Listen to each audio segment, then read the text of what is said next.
Hello everyone, welcome to जेनीड education. तो आज से हम एक ऐसे मॉड्यूल के बारे में बात करने वाले हैं आपके लिए काफी इंपॉर्टेंट है। तो जब मैं कैलकुलस की बात करता हूं तो कैलकुलस में हमें दो तरह के देखने को मिलते हैं। एक होता है डिफरेंशिएशन और दूसरा होता है इंटीग्रेशन, यानी डिफरेंशियल कैलकुलस और इंटीग्रल कैलकुलस। तो जब आप 11th 12th को पास कर मेंस का पेपर देने जाएंगे तो वहां पर आप देखेंगे कि हमारा ये जो कैलकुलस है वो काफी इंपॉर्टेंट हो जाता है जब हम जेईई मेंस का पेपर देने जाते हैं, क्योंकि जेईई मेंस के पेपर में 50 to 60% जो को नंबर ऑफ क्वेश्चन रहते हैं वो इसी कैलकुलस से हमें देखने को मिलते हैं। तो आप यहाँ पर समझ गए होंगे कि ये कैलकुलस का कितना ज्यादा वेटेज है, और अगर आप कैलकुलस को पूरी तरह से अच्छी तरह से समझते हैं तो आप कितने मैक्सिमम नंबर सिक्योर कर सकते हैं। ठीक है, तो इसी कैलकुलस में हम आज से स्टार्ट करने वाले हैं इनडेफिनिट इंटीग्रेशन। ठीक है, इनडेफिनिट इंटीग्रेशन को हम आज से स्टार्ट करने वाले हैं। काफी मजा आने वाला है। हम यहाँ पर सारी चीजें समझेंगे, क्या होता है इनडेफिनिट इंटीग्रल, उसके बाद हम उसके जो बेसिक फॉर्मूले हैं, अगर फॉर्मूले आपको याद हैं तो आपको 60% आपने इंटीग्रेशन जो है वो कंप्लीट कर दिया है। ये मान के चलिएगा कि अगर आपको फॉर्मूले याद हैं, पता है, तो आप जो है वो 60% अपना इंटीग्रल कंप्लीट कर दिया है। ठीक है, उसके बाद हम उसकी प्रॉपर्टीज पे बात आएंगे। तो जब हमारी ये सारी प्रॉपर्टीज कंप्लीट हो जाएंगी देन हम उस डिफरेंट नंबर ऑफ क्वेश्चंस को सॉल्व करेंगे। यहां पर आपको काफी ज्यादा कई सारे वीडियो देखने को मिलेंगे, आधे घंटे के वीडियो रहेंगे लेकिन काफी पॉजिटिव वीडियो रहेंगे और आपको सारी चीजें क्रिस्टल क्लियर हुई दिखाई देंगी। तो चलिए हम अपने वीडियो को स्टार्ट करते हैं और आज हम इस इनडेफिनिट इंटीग्रल का इंट्रोडक्शन पार्ट को कंप्लीट करेंगे। तो चलिए स्टार्ट करते हैं। So let us start the indefinite integration. तो जब हम इंटीग्रेशन की बात करते हैं तो सबसे पहले हम समझते हैं कि इंटीग्रेशन होता क्या है। ठीक है, इंटीग्रेशन में यहां पर आपको एक लाइन लिख के बताता हूं, उसका मतलब आपको बहुत ही अच्छे से समझ में आएगा कि इंटीग्रेशन जो हमारा ये इंटीग्रेशन है, इंटीग्रेशन इज दी, देखिएगा ये लाइन बड़े ही अच्छे से समझिएगा कि यही इसी लाइन में पूरा हमारा इंटीग्रेशन क्या हो जाता है, कंप्लीट हो जाता है। ठीक है, तो integration is the inverse process, integration is the inverse process of differentiation. किस डिफरेंशिएशन का, integration is the inverse process of differentiation. ये हमने क्या कहला, आप यहां पे ध्यान से समझिए कि अगर मैं किसी भी फंक्शन का, हमारे पास यहां पे मान लेते हैं कोई भी एक फंक्शन है, ये फंक्शन है हमारा fx, तो मैं बोलूं कि इस fx का आपको क्या करना है, डिफरेंशिएशन करना है x के रिस्पेक्ट में, तो आप d/dx ऑफ fx कर देंगे, ऐसा कुछ करेंगे। तो d/dx क्या है, उसका एक सिंबल है, डिफरेंशिएशन का डिनोट करने का एक सिंबल है। और यहां पर सिंबल क्या बता रहा है, यहां पर सिंबल बता रहा है कि ये जो हमारा fx है, इस fx का हमें x के रिस्पेक्ट में डिफरेंशिएशन करना है। तो अगर मैं इसका मान लूं कि इसका डिफरेंशिएशन स्मॉल fx आ जाता है, क्या जाता है, स्मॉल fx, तो हमने बात किया कि हमारे पास जो कैपिटल fx एक फंक्शन है, कोई भी फंक्शन हो सकता है, इस फंक्शन का अगर हमने x के रिस्पेक्ट में डिफरेंशिएशन किया तो वो डिफरेंशिएशन आया हमारे पास fx, स्मॉल fx। अब मैं यहां पर बोलूं कि इसी fx का मैं इंटीग्रेशन करना चाहूं, इसी fx का मैं इंटीग्रेशन करना चाहूं, यहां पर ये जो साइन दिख रहा है आपको, ये जो सांप टाइप का ये जो साइन दिख रहा है, ये साइन किसका बताता है, ये इंटीग्रेशन का साइन होता है। जैसे हम डिफरेंशिएशन के साइन की बात करते हैं तो d/dx होता है, वैसे ही हम इंटीग्रेशन की साइन की बात करेंगे। इंटीग्रेशन को जैसे आप कोई भी क्वेश्चन देखेंगे तो क्वेश्चन में आपको ऐसा साइन दिखाई देगा, तो ये जो साइन बता रहा है वो क्या बता रहा है, वो इंटीग्रेशन करने को बता रहा है। किसी भी गिवन फंक्शन का इंटीग्रेशन करने का ये साइन जो होता है वो क्या बता रहा है, इस तरह का एक सिंबल हमें बताएगा। तो ये सिंबल आपको याद हो जाएगा, इतने सारे हम लोग क्वेश्चन कर लेंगे तो ये सिंबल अगर आप सो भी रहे होंगे तो सपने में भी आपको कुछ इस तरह का सिंबल दिखाई देगा, तो वो सांप नहीं होगा, वो क्या रहेगा, इंटीग्रेशन रहेगा। समझ में आया? चलिए, तो हमने अभी क्या देखा कि हमने देखा कि अगर इस कैपिटल एफ एक्स का हम डिफरेंशिएशन करते हैं तो मान लेते हैं ये एफ एक्स आता है, स्मॉल एफ एक्स। तो हमने क्या बोला, अगर हमें इस स्मॉल एफ एक्स का इंटीग्रेशन करना है, इस स्मॉल एफ एक्स का मैं इंटीग्रेशन कर दूं तो जो स्मॉल एफ एक्स का इंटीग्रेशन होगा वो हमारा आएगा कैपिटल एफ एक्स। क्या आएगा? Capital F x. साथ ही साथ में हमें यहां पर एक कांस्टेंट को ऐड करना पड़ेगा। ये कांस्टेंट क्या है? इस कांस्टेंट को हम लोग इंटीग्रेशन कांस्टेंट बोलते हैं। क्या बोलते हैं? इंटीग्रेशन कांस्टेंट बोला जाता है। ठीक है, ये क्या होता है अभी हम समझते हैं। तो इंटीग्रेशन कांस्टेंट हो गया। तो इसका क्या मतलब हुआ? इसका ये मतलब हुआ, क्या हमारी जो हमने फर्स्ट लाइन लिखी थी ये लाइन सेटिस्फाइड हुई कि जो हमारा इंटीग्रेशन है, ये जो हमारा इंटीग्रेशन है, it is nothing but it is the inverse process of differentiation. हमने किसी फंक्शन का डिफरेंशिएशन किया, वो फंक्शन आया, उसके बाद हमारा जो आंसर आया वो एफ एक्स आया। इसी अगर मैं एफ एक्स का क्या कर दूं, इसी एफ एक्स का मैं इंटीग्रेशन कर दूं तो वो क्या बन जाएगा? कैपिटल एफ एक्स आ जाएगा। मतलब कैपिटल एफ एक्स हमने क्या लिया था? ये लिया था। ठीक है, और साथ में एक कांस्टेंट हमारे पास आएगा जिसको हम बोलेंगे इंटीग्रल कैलकुलस, इंटीग्रल कांस्टेंट बोलेंगे। ठीक है, इसका क्या मतलब हुआ? इसका मतलब हुआ कि अगर मैं इस एफ एक्स का डिफरेंशिएशन करता हूं तो यहां से हमारे पास वैल्यू आती है जी एक्स, और अगर मैं इसी जी एक्स का अगर मैं इंटीग्रेशन कर दूं तो वो क्या बन जाएगा? एफ एक्स बन जाएगा। तो हमने क्या सीखा? यहां पर हमने सीखा कि इंटीग्रेशन क्या होता है? इट इज लाइक अ उल्टा of differentiation. It is like अ उल्टा ऑफ डिफरेंशिएशन। ठीक है, हम डिफरेंशिएशन करेंगे, जो भी वैल्यू आएगी उसका इंटीग्रेशन कर देंगे तो वही वैल्यू आएगी। समझ में आया क्या? ठीक है, तो ये हमारा क्या हो गया? इंटीग्रेशन हमने समझा, उसके साइन को समझा और क्या होता है वो चीजें समझी। अब हम बात करते हैं कि यहां पर ये जो कांस्टेंट c है वो हमने क्यों लगाया सर। ठीक है, तो चलिए हम उसके ऊपर बात करते हैं। तो अगर मैं बोलूं ध्यान से देखिएगा, अगर मैं बोलूं कि एक्स स्क्वायर प्लस 1, इस एक्स स्क्वायर प्लस 1 का डिफरेंशिएशन सर आप जो है इसका डिफरेंशिएशन करके बताओ, तो मैं बोल दूंगा चलिए ठीक है, इसका हम डिफरेंशिएशन कर देते हैं। किसके रिस्पेक्ट में करेंगे? एक्स के रिस्पेक्ट में करेंगे। एक्स स्क्वायर प्लस 1 का जब हम डिफरेंशिएशन करेंगे तो बताइए क्या वैल्यू आती है? इसकी वैल्यू आ जाती है 2x। क्या बन जाता है? ये 2x बन जाता है। बिल्कुल सही सर, एकदम सही बोल रहे हैं।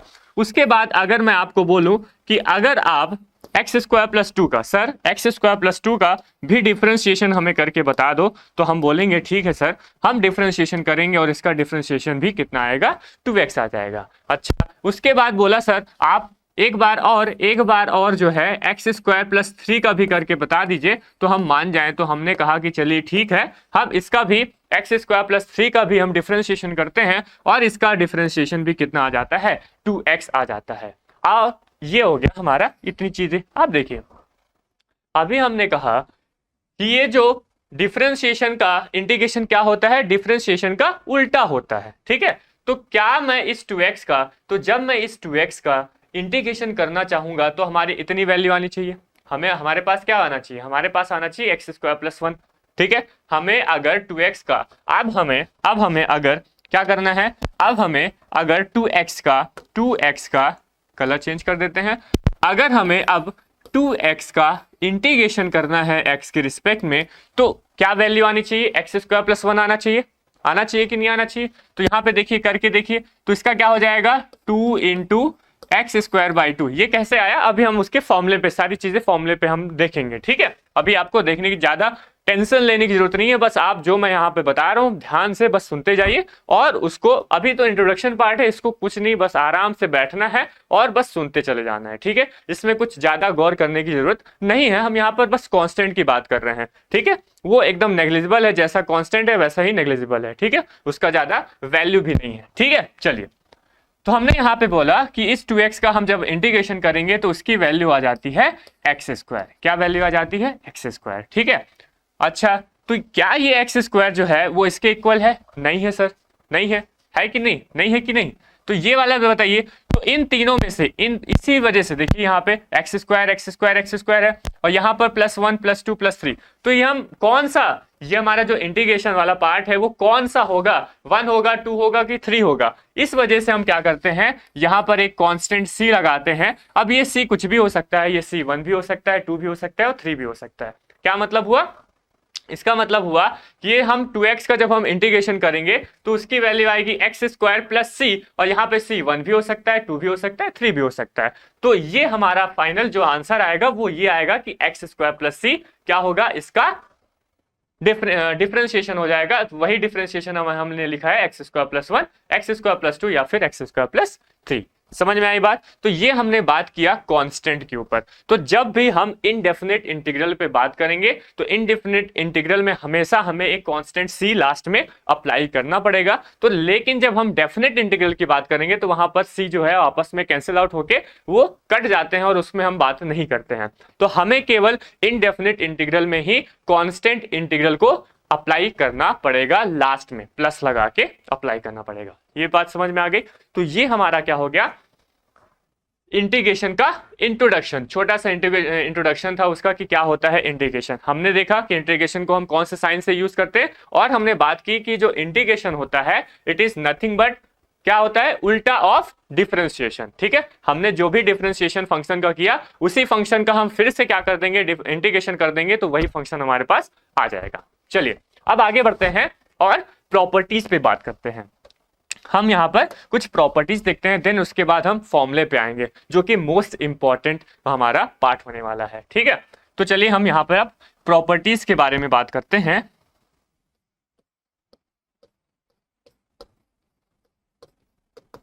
Properties of integration. ठीक है, प्रॉपर्टीज ऑफ इंटीग्रेशन, ध्यान से देखते जाइएगा क्या क्या प्रॉपर्टीज होती हैं। हम जब यहाँ पर फर्स्ट प्रॉपर्टी की बात करते हैं, अगर हमें इंटीग्रेशन करना है, अगर हमें इंटीग्रेशन करना है f1x प्लस f2x का और इंटू dx, ये क्या बोल रहा है, ये बोल रहा है कि हमें f1x का भी इंटीग्रेशन करना है और f2x का भी इंटीग्रेशन करना है। हमें इस पूरे का इंटीग्रेशन करना है, तो हम डायरेक्ट ना करके हम इसको क्या करते हैं, सेपरेटली अलग अलग भी इंटीग्रेट कर सकते हैं। ये होती है हमारी फर्स्ट प्रॉपर्टी ऑफ इंटीग्रेशन। क्या मतलब हुआ, ये हमारा पूरा कॉम्बिनेशन था, कॉम्बो में था f1x प्लस f2x, इस पूरे का हमें क्या करना था, x के रिस्पेक्ट में इंटीग्रेशन करना था। हमें नहीं करना है, हमें तो सेपरेटली अलग अलग करना है, तो हम अलग अलग सेपरेट कर सकते हैं। मतलब f1x इंटू dx कर सकते हैं और plus integration of f2 x into dx कर सकते हैं। समझ में आया, ये क्या था, हमारा पूरा कॉम्बो में था। यहाँ पे f1x प्लस था और साथ में प्लस f2x भी था। ये इस पूरे का हमें इंटीग्रेशन करना था। हमने क्या किया, हमने इसको सेपरेटली अलग अलग कर दिया, f1x इंटू dx कर दिया, प्लस लगाया f2x इंटू dx कर दिया। यहाँ पर प्लस और माइनस दोनों हो सकता है, तो यहाँ पर भी प्लस माइनस दोनों हो सकता है। अगर यहाँ पे माइनस साइन आएगा तो भी हम इसको सेपरेटली आउट कर सकते हैं। ये चीज समझ में आई। तो ये हमारी प्रॉपर्टी नंबर 1 बन गई। जब हम दूसरी प्रॉपर्टी में बात करेंगे, जब हम सेकंड प्रॉपर्टी में बात करेंगे, तो यहाँ पे लिखेंगे एट एनी रियल नंबर, मतलब किसी भी रियल नंबर के लिए, at any real number, at any real number के। ठीक है, एनी रियल नंबर के अगर कुछ हमें इस तरह से लिखा हुआ है कि इंटीग्रेशन ऑफ के इंटू fx इंटू dx, क्या, integration of k into fx into d। यहाँ पर k क्या है, एक रियल नंबर है, मतलब ये कांस्टेंट है। k क्या हमारा रहेगा, कांस्टेंट रहेगा। तो जब इस तरह का हमारे पास कोई एक कांस्टेंट जो एक फंक्शन के साथ में मल्टीप्लाई होता है, तो हम क्या करते हैं, उस कांस्टेंट का तो इंटीग्रेशन करते नहीं है, उसको हम बाहर निकाल देते हैं। किसके बाहर निकाल देते हैं, इंटीग्रेशन पार्ट के, इंटीग्रेशन पार्ट के बाहर निकाल देंगे। मतलब ये जो हमारा के अंदर में था इंटीग्रेशन के, उसको हमने बाहर कर दिया, साइड कर दिया, क्योंकि वो एक कांस्टेंट है, उसका इंटीग्रेशन हम नहीं करेंगे। ठीक है, तो k इंटू ये यहाँ पे हो जाएगा integration of fx into dx हो जाएगा। ये बात समझ में आई कि यहाँ पे क्या है, एक रियल नंबर है। रियल नंबर अगर किसी भी फंक्शन के साथ में मल्टीप्लाई होगा तो हम क्या करेंगे, इस रियल नंबर को, मतलब इस कांस्टेंट को, इस इंटीग्रेशन के पार्ट से बाहर निकाल देंगे, इसका इंटीग्रेशन नहीं करेंगे, और जो भी हमारा फंक्शन होगा बचा होगा उसका हम इंटीग्रेशन कर देंगे। बताइए चीजें समझ में आ रही है। ठीक है, अब नेक्स्ट हम बात करते हैं, इसका कॉम्बो देख लेते हैं। कॉम्बो में मतलब क्या हुआ कि हमें यहाँ पर k भी दिया होगा और कुछ इस तरह से दिया होगा, ध्यान से देखिएगा। K1 F1x plus K2 F2x dot dot Kn Fnx into dx। कुछ इस तरह से अगर हमें दिया हुआ है कि K1 भी है साथ में F1x plus K2 F2x plus K3 F3x, यहाँ पे प्लस और माइनस दोनों हो सकता है, बिल्कुल यहाँ प्लस माइनस दोनों हो सकता है। तो इसको हम क्या कर सकते हैं, सेपरेटली भी ले सकते हैं और इस K1 को हम इंटीग्रेशन के बाहर भी ला सकते हैं। ठीक है, तो ध्यान से देखिएगा मैं कैसे लिखता हूँ। K1 integration of F1x into dx हो गया, प्लस प्लस क्या लिखेंगे, प्लस लिखेंगे हम K2 integration of F2x into dx, और ये कहां तक चला जाएगा, जितनी सीरीज होगी, जितने नंबर ऑफ टर्म्स यहाँ पे होंगे उतने नंबर ऑफ टर्म्स हम लिख सकते हैं। तो ये फाइनल हमारे पास क्या आ जाएगा लास्ट में, Kn integration of Fnx into dx। बताइए ये तीनों हमारी जो प्रॉपर्टी है वो आपको समझ में आई क्या। हमने क्या बोला सबसे फर्स्ट प्रॉपर्टी में कि अगर हमारे पास दो फंक्शन है, दो से तीन हो सकते हैं, तीन से चार हो सकते हैं, इनफाइनाइट हो सकते हैं, कुछ भी हो सकता है, ठीक है, n नंबर्स हो सकते हैं। तो अगर हमें इस तरह का एक सीरीज दी हुई है, मतलब एक फंक्शन दिया हुआ है जिसमें f1x है प्लस f2x है, माइनस भी हो सकता है, तो इसका हमें पूरे का इंटीग्रेशन करना है। तो हमने क्या किया, इसको हमने सेपरेटली अलग अलग हम इसका इंटीग्रेशन कर सकते हैं। ये इंटीग्रेशन की प्रॉपर्टी होती है, ठीक है, इसका हम यूज करेंगे हर एक क्वेश्चन में, कहीं ना कहीं इस तरह का यूज होगा ही होगा। ठीक है, आपके लिए बहुत ही कॉमन चीजें हो जाएंगी जब आप नंबर ऑफ क्वेश्चंस को सॉल्व करेंगे, तो ये आपके लिए बहुत ही कॉमन हो जाएगा कि अच्छा ये है, ये प्रॉपर्टी हमें देखना भी नहीं पड़ेगा कि अच्छा ये वाली भी प्रॉपर्टी होती है। ठीक है, ध्यान से देखिएगा बस। उसके बाद अगर एक रियल नंबर किसी फंक्शन के साथ में मल्टीप्लाई में है, प्रोडक्ट में है, तो इस रियल नंबर को हम क्या कर देते हैं, इंटीग्रेशन के बाहर कर देते हैं और हमारा जो भी फंक्शन होता है उसका हम इंटीग्रेशन कर देते हैं। नेक्स्ट हम कॉम्बो की बात कर देते हैं। कॉम्बो में क्या होगा कि अगर f1x के साथ में K1 है प्लस f2x के साथ में K2 है और कहां तक fn के साथ में अगर Kn है, तो उसको हमने इस K1 को बाहर भी कर दिया और इसको सेपरेटली अलग अलग हम इसका इंटीग्रेशन कर देंगे। बताइए यहां तक चीजें आपको समझ में आई क्या। अब हम नेक्स्ट बात करते हैं बहुत ही इंपॉर्टेंट, मोस्ट इंपॉर्टेंट इंटीग्रल का मोस्ट इंपॉर्टेंट पार्ट हम यहाँ पे अब डिस्कस करने वाले हैं, जो कि है उनके बेसिक फॉर्मूलेस पे। अगर आपको क्या करना है, आपको सिंपल सा ये जो मैं अभी लिखवाऊंगा उन बेसिक फॉर्मूलेस को आपको एक पेपर में आराम से लिखना है, गलती नहीं करनी है, सारी चीजें अच्छे से लिखनी है। उसके बाद आपको जहां पर भी आप पढ़ते हैं वहां पर अपने दीवार के सामने उसको अच्छे से चिपका दीजिए और डेली का 1 मिनट भी 2 मिनट भी अगर आप उस फिगर पे, उस पिक्चर पे अगर गौर कर देंगे तो आपका इंटीग्रल कहीं नहीं गया है। आप बहुत ही आसानी से इंटीग्रेशन के मैक्सिमम नंबर ऑफ क्वेश्चंस को सॉल्व कर सकते हैं। मैंने अभी बोला कि अगर आप फॉर्मुलेस पे ही टिके रहते हैं, मतलब पूरे फॉर्मूले अगर आपको पता है, तो आप 60% नंबर जो है इंटीग्रल में आपने सिक्योर कर चुके हैं। बस उसके बाद उसको कुछ प्रॉपर्टीज और भी होंगी, उन प्रॉपर्टीज को समझना है और नंबर ऑफ क्वेश्चंस को सॉल्व करने हैं, बस उतना करना है। 40% क्या काम रहेगा, 40% काम रहेगा आपको कुछ और प्रॉपर्टीज होंगी उनको समझना और ज्यादा से ज्यादा क्वेश्चंस को सॉल्व करना, और 60% काम क्या रहेगा, 60% हमारा काम रहेगा ये जो बेसिक फॉर्मूले हैं उनको याद रखना। समझ में आया, क्लियर हो गई बात। तो अब हम यहाँ पर जो बेसिक फॉर्मूले हैं उसको लिखने वाले हैं, ध्यान पूर्वक अच्छे से केयरफुली इस पूरे फॉर्मूले को आप लिखेंगे।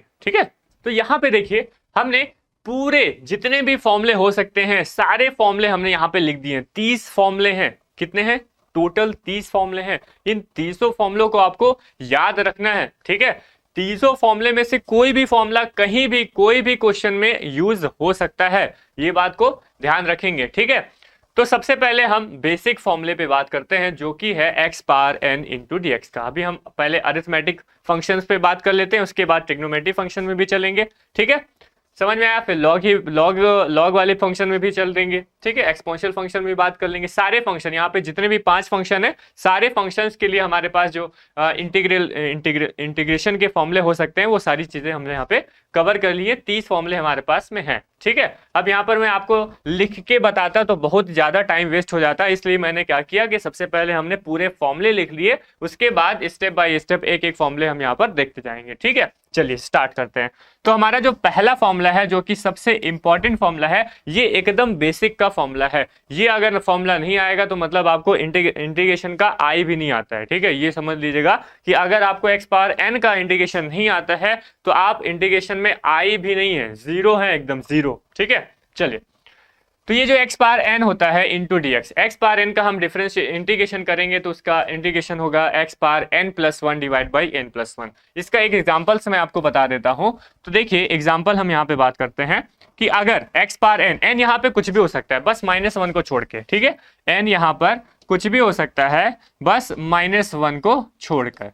एन जो होता है वो कभी भी माइनस वन के इक्वल नहीं, माइनस वन नहीं हो सकता, क्योंकि अगर यहाँ पे माइनस वन हो जाएगा तो देखिए नीचे डिनोमिनेटर में देखिए माइनस वन प्लस वन, ये क्या हो जा रहा है, जीरो। तो जब डिनोमिनेटर जीरो हो जाता है तो उसकी वैल्यू इनफाइनाइट हो जाती है, तो कोई वैल्यू तो बनती नहीं है इनफाइनाइट की, ठीक है। तो इस वजह से एन की वैल्यू बस माइनस वन यहाँ पे सेटिस्फाइड नहीं होगी, बाकी सारी कोई भी एन की वैल्यू रख लीजिए आप, यहाँ पर वो वैल्यू क्या होगी, सेटिस्फाइड होती हुई दिखेगी, ठीक है। तो एन क्या है, कोई भी एनी नंबर ऑफ इंटीजर्स है।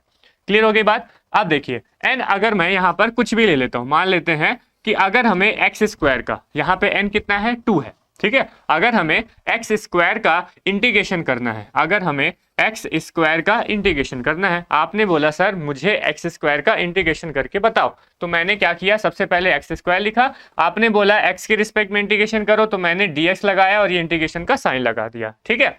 तो अब हमें यहाँ पर एक्स स्क्वायर का इंटीग्रेशन करना है। तो आप बोल रहे होंगे सर एक्स स्क्वायर का इंटीग्रेशन, तो ये मैं कौन सा फॉर्मूला लगाऊं, आप सोच रहे होंगे कौन सा फॉर्मूला लगाऊं। तो यहाँ पे जब हम एक्स पावर एन वाला जो फॉर्मूला है हमारे पास, एक्स पावर एन, और एन यहाँ पर कुछ भी हो सकता है, एन की कोई भी वैल्यू के लिए जो हमारा फॉर्मूला होगा वो सेटिस्फाइड होगा। तो जैसे ही हमने एक्स पावर एन का फॉर्मूला देखा और उसका फॉर्मूला हमने देखा कि क्या होता है, x power N plus one divide by N plus one होता है, हमने तुरंत क्या किया, हमने तुरंत किया कि एक्स की पावर में जो भी वैल्यू थी उसमें एक ऐड किया और डिनोमिनेटर में भी क्या कर दिया, एक ऐड कर दिया, एक ऐड कर दिया। एन हमारे पास कितना था, 2 था, तो 2 में हमने एक ऐड किया पावर में और उसके बाद डिनोमिनेटर में भी 2 में एक ऐड कर दिया। तो हमारे पास यहाँ पर वैल्यू आई, क्या वैल्यू आई, एक्स क्यूब, 2 प्लस 1 कितना हो जाएगा, 3, तो ये बन जाएगा एक्स क्यूब और डिवाइड में क्या आएगा, 3, और प्लस सी को लगाना मत भूलिएगा, ठीक है। तो ये हमारा क्या हो गया, इंटीग्रेशन हो गया एक्स क्यूब बाई 3 प्लस सी, किसका, एक्स स्क्वायर का। तो एक्स स्क्वायर का इंटीग्रेशन क्या हो जाएगा, अभी हम लोग को ये चीज समझना पड़ रहा है, डायरेक्ट हम जब क्वेश्चन को ज्यादा क्वेश्चन लगा लेंगे तो डायरेक्ट हम बता देंगे कि एक्स स्क्वायर का इंटीग्रेशन क्या होगा, x cube by 3, x cube का इंटीग्रेशन क्या होगा, एक्स पावर 4/4 होगा कि नहीं होगा। जितने भी नंबर होंगे हमें क्या चाहिए, मान लीजिए एक्स 25 का चाहिए, हमें x 25 का इंटीग्रेशन करना है, तो हम क्या करेंगे, हम मन ही मन में x 25 में से एक ऐड कर दो, तो क्या हो जाएगा, x पावर 26/26 कर दो, क्या हो जाएगा, x पावर 26/26, खत्म कहानी, ठीक है। समझ में आया, ये हो गया हमारा कितना, x पावर n का, बहुत इंपॉर्टेंट है, इसको आपको पता होना ही चाहिए, ठीक है। चलिए आगे बढ़ते हैं, सेकंड फॉर्मूले पे हम बात करते हैं। हमारा जो सेकंड फॉर्मूला है वो एक्सपोनेंशियल का फंक्शन, एक्सपोनेंशियल फंक्शन का फॉर्मूला है कि e power A x into D x, E power A x into D x, जहां पर ए क्या है, कांस्टेंट है, ए हमारा कांस्टेंट है,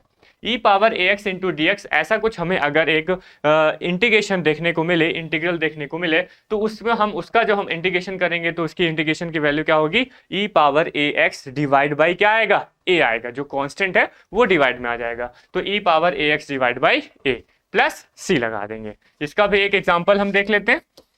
तो अगर हमें बोला जाए कि ई पावर 3x का इंटीग्रेशन सर हमें करके बता दो, तो हम क्या बोलेंगे कि जी हाँ हम बता देंगे, और हमें फॉर्मूला भी पता है। हमें फॉर्मूला क्या पता है कि अगर e पावर ए एक्स दिखा हो, e पावर ए एक्स दिखा हो, जहां पर a हमारा वेरिएबल होगा, मतलब a ही चेंज होगा, जो कांस्टेंट होगा वही चेंज होगा, e हमारा सेम रहेगा और x भी हमारा सेम रहेगा, a हमारा चेंज हो सकता है, a की वैल्यू 1 2 3 4 5 6 कहीं तक भी जा सकती है, नंबर तक जा सकती है, ठीक है। तो अगर हमें इस तरह का एक फंक्शन देखने को मिले और उसका हमें इंटीग्रेशन करने को मौका मिले, तो हम क्या करेंगे, उसका फायदा उठाएंगे उस मौके का, और उस मौके का फायदा उठाते हुए हम बोल देंगे e power A X divide by A. और यहाँ पे देखिए ए यहाँ पर क्या बन रहा है, ए यहाँ पर 3 बन रहा है, तो हम क्या बोल देंगे, ई पावर 3x और डिवाइड में क्या रहेगा, 3 बन जाएगा, और साथ में हम लोग कांस्टेंट को अप्लाई कर देंगे। बताइए चीजें समझ में आ रही है। हमने क्या किया, हमने बस फॉर्मूले को देखा और फॉर्मूले में ही वैल्यू पुट कर दी, जो हमारा इंटीग्रेशन आया उसमें वैल्यू बस पुट कर देना, हमारा आंसर आते चला जाएगा, ठीक है, समझ में आ रही है बातें। अब ये हमने दो इन फॉर्मूले को यूज कर लिया, ठीक है। अब तीसरे फॉर्मूले में चलते हैं, याद रहेंगे ये फॉर्मूले क्या, x power n into D x. X power n का फॉर्मूला क्या होगा, x power n plus one divide by n plus one. E power ax का इंटीग्रेशन क्या होगा, e power ax divide by a। और मान लीजिए अगर केवल और केवल ऐसा आ जाता है कि इंटीग्रेशन ऑफ ex, सर बता दो हमें कि इंटीग्रेशन ऑफ ex क्या होगा, तो हमेशा याद रखिएगा इंटीग्रेशन और हमारा जो ex होता है एक्सपोनेंशियल फंक्शन का डिफरेंशिएशन भी e पावर x होता है और उसका इंटीग्रेशन भी e पावर x ही रहता है। तो कभी भी बोल दे कि e पावर x का हमें इंटीग्रेशन करके बता दो सर, तो उसका इंटीग्रेशन क्या होगा, e पावर x ही होगा और प्लस c हो जाएगा। लेकिन जब e पावर ax हो जाएगा, मतलब x में कोई भी प्रोडक्ट मल्टीप्लाई होगा, कोई भी यहाँ पे नंबर मल्टीप्लाई हो रहा है, तब वहां पर कंडीशन आ जाएगी क्या, e power ax divide by a हो जाएगा। वो जो नंबर मल्टीप्लाई हो रहा है उसको हम लोग क्या कर देंगे, डिवीजन में लिख देंगे। बताइए चीजें समझ में आ रही। नेक्स्ट हम बात करते हैं a पावर x। क्या है, a पावर x, ध्यान से समझिएगा। a पावर x मतलब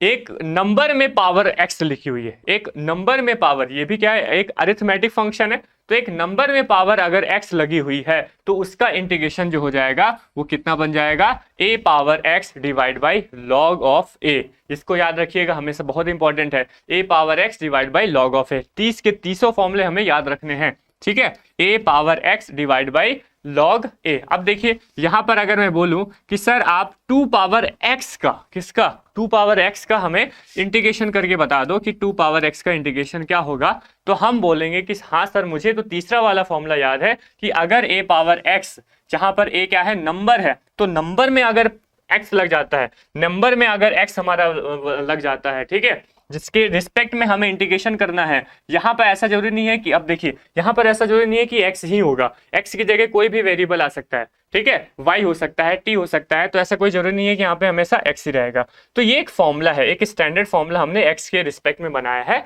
तो कोई जरूरी नहीं है कि जब हम y के रिस्पेक्ट में बनाएंगे, जब हमारा फॉर्मूला जो हमारा इंटीग्रेशन होगा वो y के रिस्पेक्ट में होगा, तो चीजें चेंज हो जाएंगी। चीजें कोई चेंज नहीं होगी, बस फॉर्मूले सारे वही के वही रहेंगे, बस x की जगह y पुट कर देंगे। समझ में आया, ठीक है। अब उसके बाद यहाँ पे लिखा हुआ था a पावर x, मतलब नंबर में अगर पावर x लग जाती है तब उस तरह का जो इंटीग्रेशन हम करते हैं उसकी वैल्यू होती है a power x divide by log of a plus C. a power x divide by log of a plus C. हमने बोला कि सर 2 पावर x का हमें इंटीग्रेशन करके बताओ, तो हम बोल देंगे सर इसका तो इंटीग्रेशन 2 पावर x ही होगा और डिवाइड में हमारे पास क्या आ जाएगा, लॉग ऑफ 2 प्लस c हो जाएगा। क्या हो जाएगा, लॉग ऑफ 2। नीचे में किसका हम डिवाइड करेंगे, हम नीचे में डिवाइड करेंगे लॉग का, और a जो लॉग के साथ में क्या रहेगा, a रहेगा, और a हमारा क्या है, नंबर है। ये देखिए 2 नंबर है, तो 2 हमने क्या कर दिया, लॉग 2 को डिवाइड कर दिया 2 पावर x में, तो हमारे पास वैल्यू आ गई। ये हमने तीसरा फॉर्मूला भी देख लिया। नेक्स्ट हम बात आती है, नेक्स्ट हम लोग बात करते हैं अगर केवल 1/x लिखा हो, क्या लिखा हो, 1/x लिखा हो, केवल और केवल 1/x लिखा है, ठीक है, तो उसका जो इंटीग्रेशन होता है उसका इंटीग्रेशन log ऑफ x होता है। क्या होता है, log ऑफ x। समझ में आया। अगर केवल और केवल 1/x का हमें सिंपल सा इंटीग्रेशन करके बताओ सर, तो उसका इंटीग्रेशन हो जाएगा log of x plus c। अच्छा यहां पर आप बताइए कि अगर मैं 2/x का इंटीग्रेशन करना चाहूं तो क्या होगा, 2/x का इंटीग्रेशन करना चाहूं तो क्या वैल्यू आएगी। अब देखिए यहाँ पे ये जो 2 है, ये तो 2 क्या है, कांस्टेंट है। हमने अभी प्रॉपर्टी पढ़ा कि अगर कोई कांस्टेंट किसी फंक्शन के साथ में, कोई कांस्टेंट किसी फंक्शन के साथ में मल्टीप्लाई में होता है तो हम क्या करते हैं, उस कांस्टेंट को बाहर निकाल देते हैं उस इंटीग्रेशन के साथ में। तो हमने क्या किया, इस कांस्टेंट को बाहर दे दिया। ये कांस्टेंट हमारा k बन रहा था, इसको हमने बाहर कर दिया, तो k हमने बाहर कर दिया, तो यहाँ पे क्या बचेगा, 1/x बचेगा। और हम जानते हैं इस 1/x का इंटीग्रेशन, तो अभी हम लोग देखें तो इसका इंटीग्रेशन क्या हो जाएगा, 2 तो हमारा बाहर है, और इस 1/x का इंटीग्रेशन हो जाएगा log of mod x plus c। बताइए वैल्यू समझ में आई, बातें चीज समझ में आ रही है, ठीक है। तो ऐसा जरूरी नहीं है कि 1/x का integration log of x plus c होगा, और अगर 2/x आ जाएगा तो दिक्कत हो जाएगी। कोई दिक्कत नहीं होगी, ये 2 हमारा क्या बन जाएगा, एक कांस्टेंट, एक रियल नंबर बन जाएगा, उसको हम बाहर कर देंगे। हमने बाहर कर दिया और यहाँ पर 1/x आ गया, और इस 1/x का हमने इंटीग्रेशन किया तो 2 times of log of x plus c आ गया। समझ में आया, ठीक है, चीजें क्लियर हो रही हैं। नेक्स्ट हम बात करते हैं अब ट्रिग्नोमेट्री फंक्शन पे चलते हैं। ट्रिग्नोमेट्री के हमारे पास यहाँ पर अब इंटीग्रेशन देखने को मिलेंगे। बहुत इंपॉर्टेंट है, काफी ज्यादा ये क्या है वेटेज रखेगा आपको इंटीग्रेशन के प्रॉब्लम्स को सॉल्व करने में। ठीक है, तो चलिए हम सबसे पहले बात करते हैं साइन एक्स का।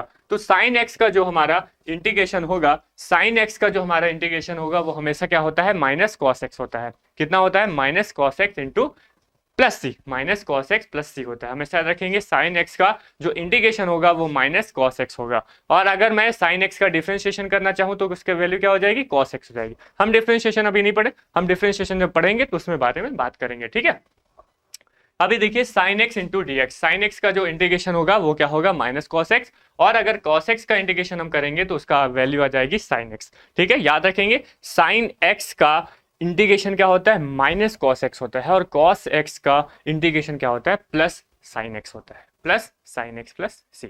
नेक्स्ट हम बात करते हैं, अब हमारा साइन हो गया, कॉस हो गया, अब नेक्स्ट हम बात करते हैं टेन एक्स की। तो टेन एक्स का जो इंटीग्रेशन होता है वो याद रखेंगे माइनस में log of cos X, minus में log of cos X plus C, या फिर प्लस का log of sec X plus C होता है। क्या होता है, log of sec X plus C. देखिए हम कैसे याद रख सकते हैं टेन एक्स से, तो tan x जो है उसका फॉर्मूला हो जाएगा, हमारा इंटीग्रेशन हो जाएगा माइनस में log of cos x plus C. और अगर इसी को माइनस को हमें पॉजिटिव बनाना है तो इस cos का जो कंपोनेंट होता है क्या होता है, sec x होता है, sec x होता है। तो ये माइनस को अगर हमें पॉजिटिव बनाना है, हमें पॉजिटिव में लिखना है, तो दोनों वैल्यू हो सकती है, एक ये भी हमारा फॉर्मूला है और ये भी फॉर्मूला है, दोनों की वैल्यू सेम है, कोई दिक्कत नहीं है। ठीक है, तो minus log of cos x plus C भी हो सकता है और log of sec x plus C भी हो सकता है। cos x का कंपोनेंट क्या हो जाएगा, sec x होता है। ठीक है, तो minus log of cos x plus C, और ये भी हो सकता है, और log of sec x plus C भी हो सकता है। समझ में आया, साइन एक्स का इंटीग्रेशन क्या हुआ, माइनस कॉस एक्स होगा। मेरे साथ रिपीट करते जाएंगे, जितना भी मैं बोल रहा हूं यहां पर आप अपने साथ अपने एक आवाज में बोलते जाएंगे। ठीक है, मन में नहीं, एक आवाज में बोलेंगे तो चीजें ज्यादा अच्छे से मन में आती हैं और जल्दी याद भी हो जाती हैं। ठीक है, ये बस एक याद करने वाली चीज है। ठीक है, तो बताइए tan x का इंटीग्रेशन क्या होगा, tan x का इंटीग्रेशन होगा माइनस में क्या, log of cos x plus C, या फिर अगर हम उसे पॉजिटिव में लिखना चाहें, प्लस में लिखना चाहें, तो log of sec x plus C हो जाएगा। चलिए आगे बढ़ते हैं, नेक्स्ट हम बात करते हैं cot x की। tan के बाद क्या आएगा, cot x। तो cot x का जो इंटीग्रेशन बनेगा वो क्या बनेगा, log of sin x plus C बनेगा। क्या आएगा, log of sin x plus C, और sin का कंपोनेंट क्या होगा, sec x, तो माइनस में क्या हो जाएगा, log of sec x plus C बन जाएगा। ठीक है, समझ में आ रही है बात। नेक्स्ट हम बात करते हैं sec x की। हमने cot भी देख लिया, अब हम sec x देख लेंगे, cos x भी देख लेंगे। उसके बाद देखिए sec x into D x, काफी इंपॉर्टेंट है। ठीक है, sec x के काफी इंपॉर्टेंट है, यहाँ से बहुत सारा क्वेश्चन हमें सॉल्व करने में मदद मिलेगी। तो sec x का इंपॉर्टेंट है, इसको याद रखेंगे। sec x का जो हमारे पास इंटीग्रेशन आता है वो क्या आता है, log of sec x plus tan x होता है। क्या होता है, log of sec x plus tan x plus C, या फिर हम बोल सकते हैं log of tan pi by two plus X by two, pi by four plus X by two plus C होता है। कितना होता है, log of tan pi by four plus X by two plus C. ठीक है, next हम बात करते हैं cosec x into D X का। cosec x into D X का जो हमारा इंटीग्रेशन होगा वो क्या आएगा, log of cosec x minus cot x plus C. क्या होगा, log of cosec x minus cot x plus C, या फिर हम बोल सकते हैं log of tan x by two plus C, log of tan x by two plus C. ठीक है, समझ में आ रही चीजें, चलिए क्लियर हो रहा है सारे चीज। अब नेक्स्ट हम बात करते हैं, sec x into tan x। अगर sec x भी हो tan x भी हो, साथ में मल्टीप्लाई में हो, ये जो sec x है tan x के साथ में मल्टीप्लाई हो, तो इसका डायरेक्ट हमारे पास इंटीग्रेशन होगा जो कि कहलाएगा sec x प्लस सी। क्या कहलाएगा, sec x प्लस सी। तो sec x into tan x का हमें इंटीग्रेशन याद रखना है, हमेशा क्या होगा, sec x प्लस सी रहेगा। ऐसे ही cot x, ऐसे ही क्या हो जाएगा, cosec x into cot x। cosec x into cot x का जो हमारा इंटीग्रेशन होगा वो क्या कहलाएगा, माइनस का cosec x into cosec x plus C. क्या कहलाएगा, माइनस का cosec x प्लस सी कहलाएगा। चलिए आगे बढ़ते हैं, नेक्स्ट हम बात करते हैं sec स्क्वायर x का। ये भी काफी इंपॉर्टेंट है। sec स्क्वायर x का जो हमारा इंटीग्रेशन बनता है वो क्या बन जाता है, tan x प्लस सी बनता है। sec स्क्वायर x का इंटीग्रेशन क्या रहता है, tan x प्लस सी रहता है। चलिए नेक्स्ट हम बात करते हैं, नेक्स्ट हम देखते हैं cosec x। ठीक है, cosec x into D x. cosec x into D X का जो इंटीग्रेशन होगा वो क्या बन जाएगा, माइनस का cot x प्लस सी बन जाएगा। क्या बन जाएगा, minus cot x plus C. ठीक है, चलिए आगे बढ़ते हैं। अब यहाँ से बहुत ही अच्छे, ये बहुत ही बहुत ही इंपॉर्टेंट, सारे इंपॉर्टेंट है, ठीक है, सारे के सारे इंपॉर्टेंट को ये फॉर्मूले हैं। देखिए अगर 1 divide by under root of, सारे डिनोमिनेटर में अब हम बात करते हैं, डिनोमिनेटर वाले जितने भी डिनोमिनेटर वाले हो सकते हैं वो हम बात कर लेते हैं, ठीक है। डायरेक्ट हमारे पास यहाँ पे क्वेश्चन आएंगे तो हमारे जो क्वेश्चन आएंगे ना उसमें ऐसे कुछ बना रहेगा, ऐसा फॉर्म रहेगा, उसी में हमें पहचानना रहेगा कि x क्या होगा, 1 क्या होगा, और डायरेक्ट हम वैल्यू पुट करेंगे तो हमारा साइन x जो होगा वो इंटीग्रेशन आ जाएगा, ठीक है।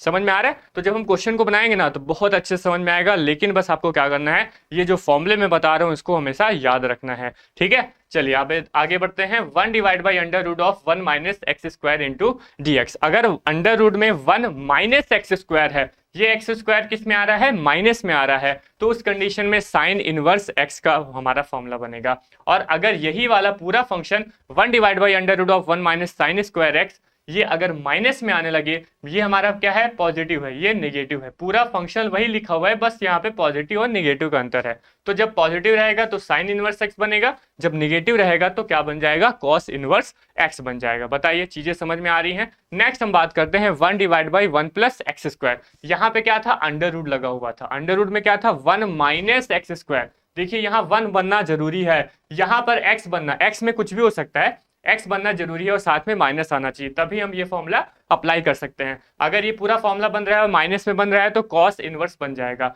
अब देखिए यहाँ पर 1 divide by 1 plus X square लिखा हुआ है। अब यहाँ पे अंडर रूट का कोई लोचा नहीं है, ठीक है, अंडर रूट नहीं है यहाँ पे, तो 1 प्लस एक्स स्क्वायर लिखा हुआ है, तो हम इसको एक्स स्क्वायर प्लस 1 भी लिख सकते हैं, ठीक है। तो उसके लिए हमारे पास फॉर्मूला आएगा tan इनवर्स एक्स का, इंपॉर्टेंट है, याद रखेंगे। नेक्स्ट हम इसी 1 divide by 1 plus X square, अगर हमारे पास नेगेटिव आता है तो उसकी वैल्यू कॉट इनवर्स एक्स बन जाती है। क्या बन जाती है, कॉट इनवर्स एक्स बन जाती है। नेक्स्ट हम बात करते हैं कि अगर 1 divide by x under root of x square minus 1 हो, क्या हो, 1 divide by x under root of x square minus 1 हो, तो उसका फॉर्मूला हमारे पास डायरेक्ट आएगा सेक इनवर्स एक्स बन जाएगा। क्या बन जाएगा, सेक इनवर्स एक्स बन जाएगा। और यही अगर पूरा function 1 divide by x under root of x square minus 1 negative में आएगा तो उसकी वैल्यू क्या बन जाएगी, कॉसेक इनवर्स एक्स बन जाएगी। क्या बन जाएगी, कॉसेक इनवर्स एक्स बन जाएगी, ठीक है, समझ में आ रहा है। नेक्स्ट हम बात करते हैं dx upon 1 divide by under root of A square minus x square. क्या, a square minus x square. देखिए यहाँ पर, देखिए यहाँ पर क्या था, हमारा 1 था, 1 divide by under root of 1 minus x square क्या होगा, साइन इनवर्स एक्स होगा। यहाँ पर 1 है, माइनस लगा हुआ है, एक्स स्क्वायर लगा हुआ है, तो साइन इनवर्स एक्स। और अगर क्या हो जाए, और अगर ध्यान से देखिएगा, हाँ यहाँ पे देखिए, यहाँ पे लिखा हुआ है A square minus x square, under root में A square minus x square. अब यहाँ पे ए कुछ भी हो सकता है, ए हमारा नंबर है, कांस्टेंट है, तो ए में यहाँ पे 2 आ सकता है, 3 आ सकता है, कोई भी आ सकता है, लेकिन वहां पर केवल 1 ही था ना, 1 के सिवाय कुछ भी नहीं हो सकता, ठीक है। यहाँ पे कुछ भी हो सकता है, यहाँ पे 2 का स्क्वायर हो सकता है, 3 का स्क्वायर हो सकता है, 1 का स्क्वायर हो सकता है, 5 का स्क्वायर हो सकता है, कुछ भी हो सकता है, n नंबर्स हो सकते हैं। तो इस कंडीशन में अगर ये हमारी कंडीशन आती है तो उसके लिए हमारे पास फॉर्मूला बनता है साइन इनवर्स एक्स बाई ए का। कितना बनता है, साइन इनवर्स एक्स बाई ए। वहां पे क्या बन रहा था, साइन इनवर्स एक्स बन रहा था, यहाँ पर बनेगा साइन इनवर्स एक्स बाई ए। ए हमारा यहाँ पे जो वैल्यू आएगी ए, वहां हम लोग यहाँ पे पुट कर देंगे, ठीक है।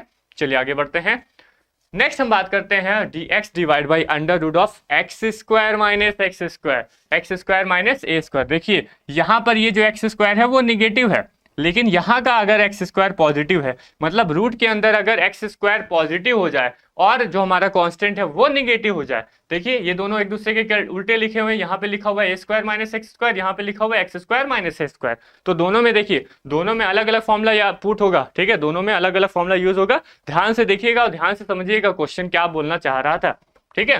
तो अगर एक्स स्क्वायर माइनस ए स्क्वायर है तो उसके लिए हमारे पास फॉर्मूला आएगा log of X plus under root of x square minus A square plus C, log of X plus under root of x square minus A square plus C.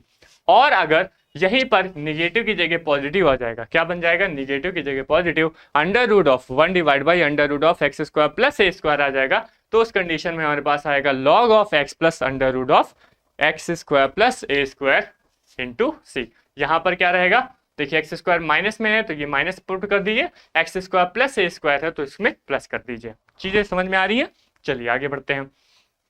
अब देखिए यहाँ पे लिखा हुआ है 1 divide by A square plus X square, और यहाँ पे देखिएगा, यहाँ पर हमने क्या पढ़ा था, हमने यहाँ पे पढ़ा था कि ये देखिए 1 divide by 1 plus X square, 1 plus X square है तो उसका फॉर्मूला क्या बनेगा, tan इनवर्स x बनेगा। लेकिन अगर मैं बोलूं क्या, ये 1 divide by A square plus X square है, यहाँ पर अब 1 नहीं है, यहाँ पर अब ए स्क्वायर है। तो अगर 1 divide by A square plus X square होता है तो उस कंडीशन में हमें क्या देखने को मिलेगा, फॉर्मूला हमें देखने को मिलेगा 1 divide by A tan inverse x by A plus C, tan inverse x by A plus C, 1 divide by A tan inverse x by A plus C. ये जितने भी फॉर्मूले बता रहा हूँ बहुत ही इंपॉर्टेंट है, जब आप क्वेश्चन को देखेंगे ना तब आपको समझ में आएगा। अभी हम आगे आने वाले वीडियोस में कई सारे क्वेश्चन आपको डिफरेंट टाइप के क्वेश्चन सॉल्व करवाएंगे, ठीक है। एक टाइप के आपके कई सारे जो होंगे क्वेश्चन सॉल्व हो जाएंगे। अब एक ही तरह के क्वेश्चन हम सॉल्व कराते रहेंगे तो भी मजा नहीं आएगा, तो हम डिफरेंट जो है क्वेश्चंस को सॉल्व करेंगे, उससे रिलेटेड आप क्वेश्चन खुद से ट्राई करेंगे, ठीक है। खुद से जब ट्राई करेंगे और अगर समझ में नहीं आएगा तो बिल्कुल कमेंट सेक्शन में कमेंट करेंगे क्वेश्चन को, उसके बाद हम यहाँ पर उस पूरे क्वेश्चन को लेंगे और यहाँ पर सॉल्व करेंगे, ठीक है। चलिए, हमने कहाँ तक बात कर ली थी, हमने यहाँ तक बात कर ली थी। नेक्स्ट हम बात करते हैं integration of 1 divide by A square minus x square into D X, integration of A square minus x square into D x. इसका हमारे पास डायरेक्ट फॉर्मूला होगा 1 divide by 2a log of a plus X divide by a minus X plus C, ठीक है, X square minus ए square का। इसका formula क्या बन जाएगा, 1 by 2a log of a plus X divide by a minus X plus C. अब देखिए, अभी तक हम लोग जो है जितनी भी बात कर रहे थे वो डिनोमिनेटर में बात कर रहे थे, लेकिन अगर न्यूमिनेटर में आ जाए ऐसा कुछ कि under root of x square minus A square आ जाए, किसमें, न्यूमिनेटर में आ जाए, तो उसके लिए हमारे पास भी फॉर्मूले हैं, उसके लिए हमारे पास कुछ बड़े फॉर्मूले, तो बड़े फॉर्मूले देख लो। Under root of x square minus A square, अगर हमारा जो under root of x square minus A square है न्यूमिनेटर में है तो उसके लिए डायरेक्ट हमारे पास फॉर्मूला बनेगा, कितना बनेगा, ये बनेगा x बाई 2 का, x by 2 under root of x square minus A square minus A square by 2 log of x plus under root of A square minus x square minus A square plus C बन जाएगा। समझ में आ रहा है, थोड़ी सी दिक्कत होगी, एक दो बार आप जब उसको रिकॉल करते रहेंगे, आप जब भी टाइम मिलता है आपको रिकॉल करने का, बिल्कुल उसको रिकॉल करेंगे तो आप चीजें देखेंगे कि कितनी आसानी से समझ में आ रही हैं, ठीक है।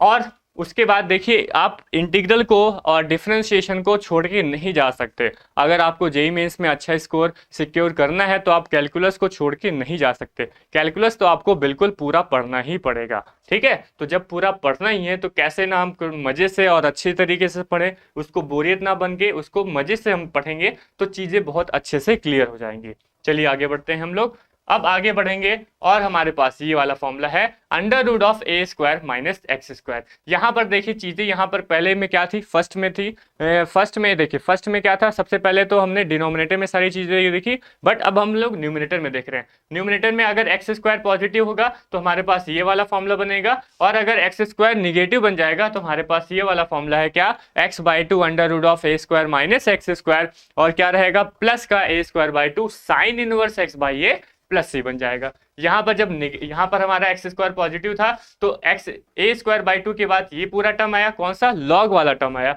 लेकिन अगर हमारा एक्स स्क्वायर यहाँ निगेटिव है तो उसके लिए हमारा जो इंटीग्रेशन का फॉर्मूला बनेगा वो ए स्क्वायर बाई 2 के बाद क्या बनेगा, साइन इनवर्स एक्स बाई ए बनेगा, ठीक है। चलिए आगे बढ़ते हैं, आगे हम बढ़ते हैं और हमारा जो सेकेंड लास्ट जो फॉर्मूला है उसको देखते हैं। सेकेंड लास्ट फॉर्मूला है कि अगर वही अंडर रूट में X square plus A square आ जाए, क्या आ जाए, X square plus A square आ जाए, तो उसके लिए हमारे पास फॉर्मूला होगा X by 2 under root of x square plus A square plus A by 2 plus A square by 2 log of X plus under root of A square plus X square plus C बन जाएगा, A square plus X square plus C बन जाएगा, ठीक है। ये हो गया, ये हमारा 29th फॉर्मूला हो गया। और ये 30th फॉर्मूला जो है ना वो भी बहुत ही इंपॉर्टेंट है। 13th फॉर्मूला क्या बोलता है कि अगर ए एक्स प्लस बी वाला फॉर्म लो, क्या हो, कैसा फॉर्म हो, ए एक्स प्लस बी वाला फॉर्म हो और उसमें होल पावर एन लगी हो, तो उसका हमारा इंटीग्रेशन करके बताओ। तो उसका integration 1 by A X plus B whole power N plus 1 divide by N plus 1 plus C होगा। इसका मैं एक एग्जाम्पल आपको समझा देता हूँ। देखिए, अगर कुछ ऐसा लिखा हुआ है, क्या लिखा हुआ है, 2x प्लस 1 होल स्क्वायर और इंटू डी एक्स, ये आपको कई बार देखने को मिलेगा, 2x plus 1 whole square into D x, इसका हमें इंटीग्रेशन करना है। तो अगर हमारे पास केवल 2x लिखा होता तो हम इंटीग्रेशन कर लेते, लेकिन यहाँ देखो 2x प्लस 1 का होल स्क्वायर लिखा हुआ है, तो डायरेक्ट हम लोग क्या करेंगे, हम डायरेक्ट यहाँ पे करेंगे, देखिए 2x+1 इस पूरे को हम लोग कैपिटल X मान के चलेंगे। इस 2x+1 को पूरा कैपिटल X अगर मैं मान लूं, ध्यान से देखिए, इसको मैं समझाता हूं कैसे किया। अगर इस पूरे 2x+1 को पूरा कैपिटल X मान लिया जाए और इसको हम कैपिटल X के रिस्पेक्ट में करें, तो बताइए इसका फॉर्मूला क्या बन जाएगा? इसका फॉर्मूला बन जाएगा capital X power 3 divide by 3 plus C, यही होता है। अब हमें कैपिटल X की बस वैल्यू पुट कर देनी है। क्या हो जाएगा? 2x+1 whole cube divide by 3 plus C. ठीक है, ये हमारा फॉर्मूला हो गया। और वही फॉर्मूला हम लोग यहाँ पे भी लिखे हैं। तो ax plus B whole power n into dx है। तो देखिए n क्या हो रही है, यहाँ पे एक ऐड हो रही है। यहाँ पे देखिए कितना था n देखिए n यहाँ पे 2 था, हमने ऐड कर दिया 1 को, तो 3 बन गया और डिवाइड बाई 3 आ गया। देखिए डिवाइड बाई 3 आ गया और उसके बाद n+1 ये हो गया हमारा। ठीक है, उसके बाद यहाँ पे देखिए, यहाँ पे क्या आ जाएगा हमारे पास a क्या होगा? a हमारा जो होगा x का कोफिशिएंट होगा। x का यहाँ पे देखिए कोफिशिएंट कितना है? 2, तो यहाँ साथ में 2 का भी मल्टीप्लाई हो जाएगा। क्लियर हो गई बात? तो ये फॉर्मूला आपको याद रखना है, काफी इंपॉर्टेंट फॉर्मूला है। और ये वाला फॉर्मूला भी है जो n के लिए n इक्वल्स टू -1 के लिए वैलिड नहीं होगा। जैसे ही हम लोग n इक्वल्स टू -1 यहाँ रखेंगे, वैल्यू हमारी इनफाइनाइट आ जाएगी, जो कि पॉसिबल नहीं हो पाएगा। उसकी वैल्यू हमें जानना पॉसिबल नहीं हो पाएगा। ठीक है, तो ये हमारे क्या थे? फॉर्मूलेस थे। अब इन फॉर्मूलेस को आपको याद रखना है। हमने शुरू से लेके यही चीजें बात की कि हमें अगर फॉर्मूले याद हैं तो आप 50 to 60% इंटीग्रेशन को कंप्लीट कर चुके हैं। ठीक है, अब नेक्स्ट हम क्या बात करेंगे? नेक्स्ट हम बात करेंगे, सबसे पहले तो इसके कुछ जो प्रॉपर्टीज छूट गई हैं उन प्रॉपर्टीज में बात करेंगे। उससे रिलेटेड हम क्वेश्चंस को अब सॉल्व करने का नेक्स्ट वीडियो में ट्राई करेंगे। ठीक है, तो मिलते हैं नेक्स्ट वीडियो में। तब तक आप क्या करेंगे? वही जो हमने ये पूरे फॉर्मूले लिखे हैं, पूरे फॉर्मूले को आप क्या करेंगे? एक पूरे पेज में लिख के अपने जहां पर भी आप पढ़ते हैं, जहां पर भी आप पढ़ाई का काम करते हैं, वहां पर आप इसको चिपका दीजिए और डेली 1 से 2 मिनट इसको रिकॉल कर लीजिए, तो आपको सारी चीजें, सारे फॉर्मूले याद रहेंगे। ठीक है, तो मिलते हैं हम लोग नेक्स्ट वीडियो में। आशा करता हूं कि आप लोग ये फॉर्मूले जो है वो याद करके आएंगे। और याद करने के बाद जब मैं यहाँ पे क्वेश्चन को सॉल्व कराऊंगा तो बहुत ही अच्छा आपको समझ में आएगा। तो मिलते हैं नेक्स्ट वीडियो में, तब तक के लिए जय हिंद।